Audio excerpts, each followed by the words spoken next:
How's it going? Hope you're having a good day. So I finally broke down and got a boat.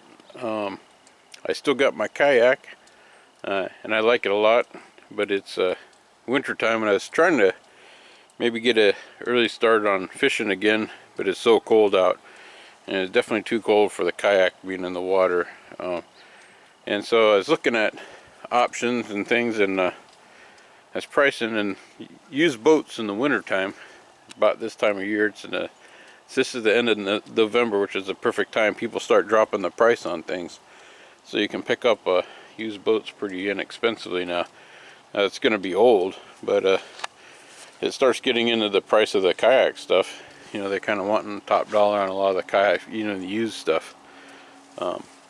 So anyways, so I was going to start restoring this. Hopefully it doesn't leak. It's holding a little water in there because it's raining. And I'm learning about these. I'll get to these later on, but for today what I wanted to do is talk about, they call this a transom, I guess. I'm pretty new to all this boat stuff, and mine's not in too bad a shape, but it is soft like up here and stuff, and so it's starting to rot out. Oh, you can see when I squish it, water's coming out. And so I figured, yeah, the first thing I'm going to do is change this out. And so I don't know what I'm doing, so I'm just showing you how I'm doing it. So if you see a better way to do this stuff, leave it in the comments below. The nice thing about this is so many of the transoms go down below this support beam, and you fight this.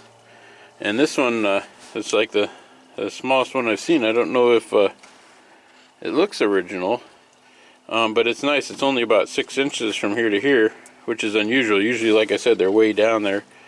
And I'll have to measure the width. I think it was like 44 inches or close to that. So I'm like, well, how do you get this thing off? And it looks like I see some screws, but those are just, they don't go all the way through. It turns out that's held on with rivets, and I haven't worked with rivets before. A little bit, but not much. And so I thought it was kind of sad, the handle's on with rivets. And so I'll have to take that off, because like this rivet right here goes over to this side here. And I've actually started learning how to do this. Oh, I need to take a good shot of this before part of this video is so when there's supposed to be a piece of wood here, you can see the outline of it. There's some rivets there that was holding it on, and so if I pull all these rivets out, I might not remember which ones are used for what. So I took out this one and this one just to kind of get a feel for how that comes out, and it came out okay, just a little intimidating the first time. And so I was going to take out a couple more rivets.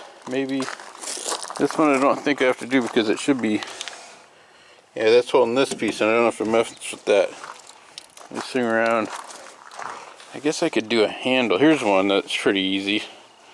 Maybe I'll do that one next. So, oh, and that one was used to hold the wood in also, so that's interesting.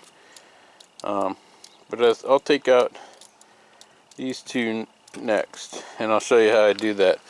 Now, I found out that rivets for this boat are 3/16, and they're not pop rivets. They're I forget what they call them, bulkhead rivets or something like that.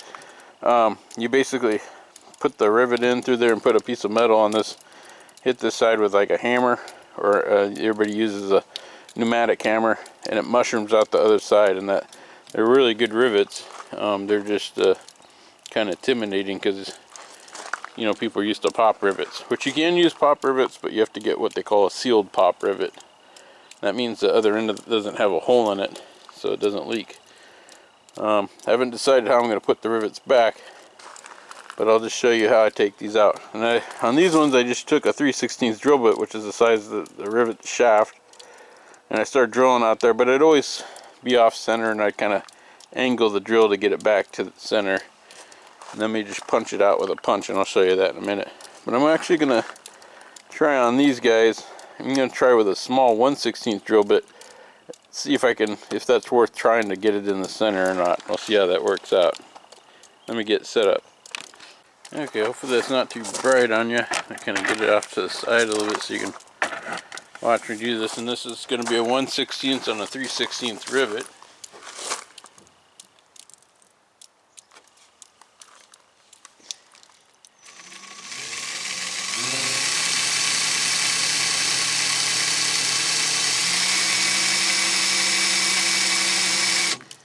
to go pretty easy.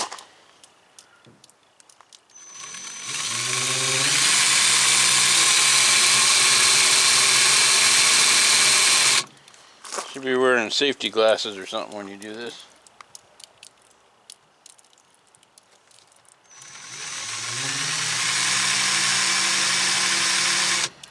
The hope is this will help, you'll see when I shoot to the bigger 3/16 drill bit so it won't slide around as much.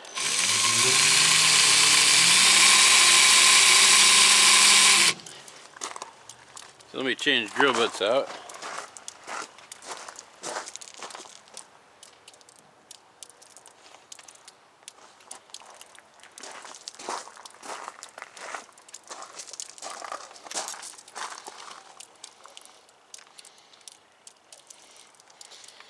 See how this does.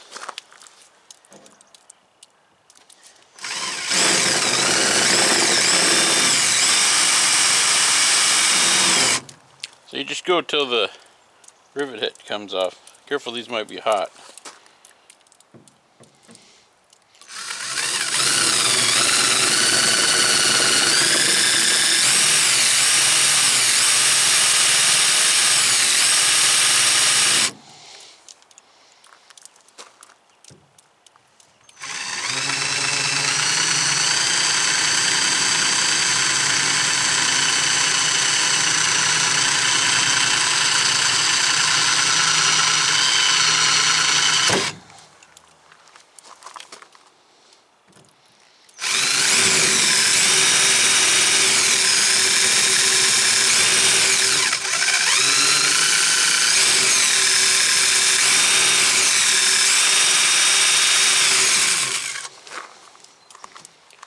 Hopefully that's coming up on camera.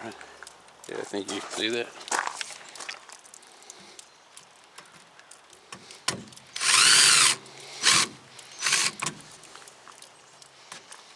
Alright. This is kind of a tricky part.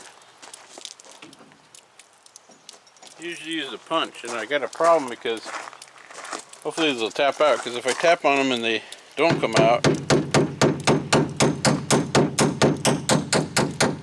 that's coming out. So you don't want to mushroom this. You take your punch. Actually, that one's looking like a smaller rivet, but I don't know.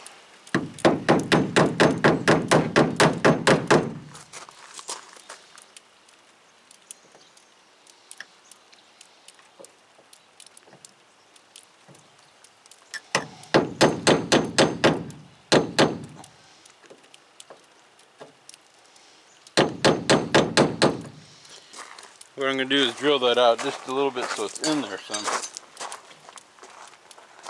Again, it's kind of tricky because the way these rivets seize is they're meant to be pounded on, which makes them mushroom out, which you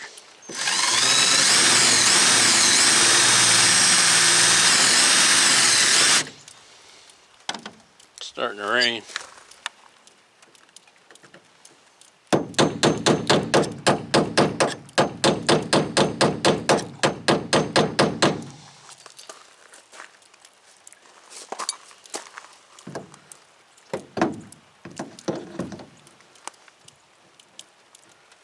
There you go. You can see when they pounded that in, kind of made it crooked. That's kind of interesting. But so that's how you take a rivet out. It's starting to rain. I'm not going to make you watch me do the rest of them, but that's all there is to it. So you just go around and keep taking all these rivets out. So let me get the camera out of the rain, and I'll pick it up later. Okay, I went through and took out all the rivets. If you have one, I got a little bit of trouble on the handle ones. If you have trouble with them on this side after you get the head off, don't, just go around to the other side and you can take the rivet out from the other side also. And then what I did was I tapped it a little bit on this side. That kind of freed it from the wood because then it started moving. Then I came from the other side, tapped it, and kept going back and forth, kind of loosened it up, and then came out. And then I use a lot of times I'll use the back end of the claw hammer to grab it, finish pulling it out. For me, it ended up, I was trying not to take these side brackets out, but they came out really easy, and once I took those out, then it really came loose. And didn't realize how bad it was until I you know, look pretty good from the front. There's an aluminum plate here, which is kind of cool. And I was wondering if it elbowed back, but it's not. It's just a plate right there, which seems like a good idea. Anyway, so oh, there goes the plate. So yeah, you can kind of see what it used to look like, but it was a lot more rotten than it looked from the outside. It seemed to got some dirt on the top of it. Aluminum behind it, luckily it looks pretty good. Just gonna clean this all up. Maybe hit it with a pressure washer or something, or just even wipe it down with a rag. It's kind of neat. I didn't have to mess with this corner thing. I thought maybe I'd have to take it out. This rivet here actually didn't go into the wood. I kind of reached back in here and I could feel it. You can probably see it now. See that one. Let's try. See if I can see it. See you guys. Bumping buttons on the camera. I don't know if I can get in there. Anyway, it's not important. It's yeah, you can trust me. It just sits up here. It doesn't go into the wood. So I guess at this point, I have to work on getting a new piece of wood. The only good thing, well, not the only good thing, but a good thing about this is it's relatively small. You know, some transits are really big. So hopefully I can get one. Wood price is so expensive right now. This is 1 inch. Already kind of measured it. Double checked. It looks like, yeah, it's probably just swollen. Should be 1 inch. And this almost looks like they just use regular plywood, but who knows? That's I gotta decide what kind of material I'm gonna put in there to replace it.